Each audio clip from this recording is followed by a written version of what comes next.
ఒక సూర్యుడు సమస్త జీవులకు ఆనొక్కొక్కడై తోచుపోలిక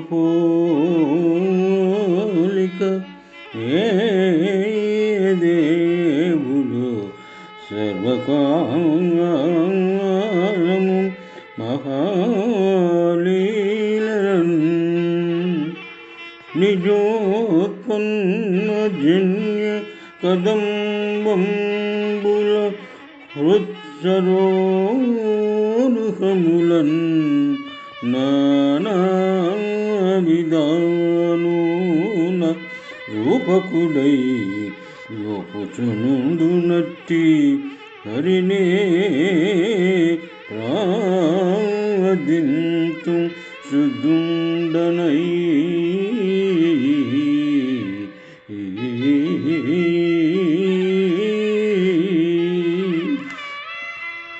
పోతన మహాభాగవతం ప్రథమ స్కంధము నుండి ఈ పద్యము గ్రహింపబడినది. కురుక్షేత్ర రంగమున శ్రీకృష్ణుడు చక్రము పట్టి శీఘ్రముగా భీష్మునిపైకి వచ్చు సందర్భమున భీష్ముడు ఈ విధముగా శ్రీకృష్ణ భగవానుని గురించి స్తుతించినారు. ఒకే సూర్యుడు సమస్త జీవులకు వేర్వేరుగా ఒక్కొక్క సూర్యుడు ఉన్నట్లు తోచునట్లుగా ఏ దేవుడు తన యొక్క మహాద్భుత లీలలచే తన నుండి ఉద్భవించిన జీవ సమూహముల హృదయ కమలములలో ఎల్లప్పుడూ అనేక రూపములలో ఒప్పుచునుండునో ఆ దేవుడైన శ్రీకృష్ణుని నేను శుద్ధ మనస్కుడనై ప్రార్థించదనని. ఒక సూర్యుడు సమస్త జీవులకు